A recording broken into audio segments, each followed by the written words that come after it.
بسم اللہ الرحمن الرحیم۔ السلام علیکم دوستو۔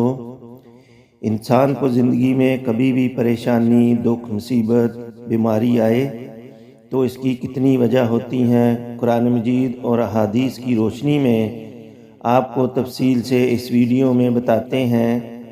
نمبر ایک دکھ، مصیبت اور بیماری اور پریشانی کا سب سے پہلا سبب جو ہے یہ ہے کہ میرے اور آپ کے ہاتھوں کی کمائی سامنے آتی ہے۔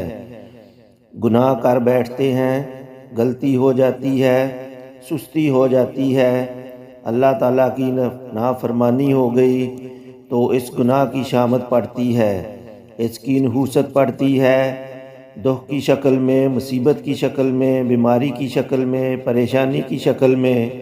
اللہ ذوالجلال قرآن مجید میں فرماتے ہیں جب بھی تمہیں کوئی مصیبت آتی ہے تو تمہارے ہاتھوں کی کمائی ہے، اور ساتھ کتنی خوبصورت بات اللہ تعالیٰ نے کہہ دی۔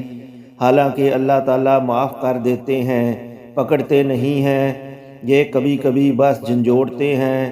ایک بندے کی کیپیسٹی یہ ہے کہ وہ 2 روٹیاں کھا سکتا ہے، اگر اس کو سمجھ نہیں آئی تو کچھ 6 روٹیاں کھا لے تو کیا بنے گا، کیا ہوگا؟ ہاسپٹل میں پہنچے گا، فوڈ پوائزننگ ہو جائے گی۔ تو اپنی خوراک کا خیال رکھیں۔ اور اگر ایک بندے نے چوری کر لی ہے، اللہ نہ کرے اس پر پابندی لگ گئی کہ اس علاقے میں نہیں آنا، تو اس علاقے والوں کا تو کوئی گناہ نہیں ہے، یہ چوری نہ کرتا، نہ پابندی لگتی۔ کوئی بھی پریشانی، مصیبت، دکھ انسان کو وارد ہوتا ہے تو اس کا پہلا سبب کیا ہے؟ ہاتھوں کی کمائی۔ مصیبت، دکھ، پریشانی اور بیماری کا دوسرا سبب یہ ہے کہ ایک بندہ ہے تو نیک لیکن مصیبت میں آ گیا ہو تو اس کا سبب کیا ہے؟ دیکھیں، اصل میں اللہ مالک الملک اس کے گناہ معاف کرنا چاہتے ہیں۔ ہو سکتا ہے کثرت اشغال کی وجہ سے اسے توبہ کا موقع نہیں مل رہا، ساتھ ساتھ کمی کوتاہی بھی ہو رہی ہے، نیکیاں بھی کر رہا ہے، اور انسان سے تو ہر وقت ہی کمی کوتاہی ہوتی ہے۔ ارشاد ربانی ہے جو بھی مصیبت آتی ہے وہ اللہ کے حکم سے آتی ہے، کسی کے حکم سے، اللہ کے حکم سے۔ اور اللہ کا حکم کیوں ہوتا ہے؟ صحیح بخاری، صحیح مسلم کی روایت ہے، انسان کو کوئی دکھ ہے، کوئی غم آئے، کوئی بیماری آئے، کوئی فکر لاحق ہو یا تھکاوٹ ہی ہو جائے، اس کے پاؤں میں کانٹا چبھ جائے، مالک الملک ان سب چیزوں کے بدلے اس کے گناہوں کو معاف کر دیتے ہیں۔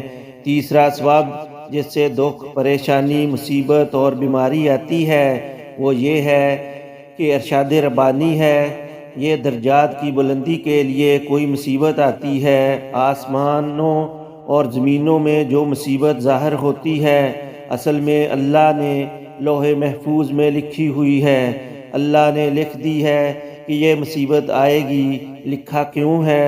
رسول اللہ صلی اللہ علیہ وآلہ وسلم نے وضاحت فرمائی ہے، ایک انسان کا اللہ نے مقام اور منزل طے کر دی ہوتی ہے، لیکن انسان کے جو اعمال ہیں وہ اسے وہاں تک پہنچانے کے قابل نہیں ہوتے، تو اللہ اسے معمولی مصیبتیں دیتے رہتے ہیں جو اسے پسند تو نہیں آتی۔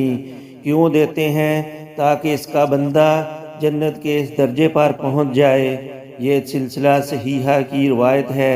اللہ تعالیٰ سے دعا ہے اللہ ہم سب پر رحم فرمائے اور ہمیں نیک اعمال کی توفیق عطا فرمائے، آمین۔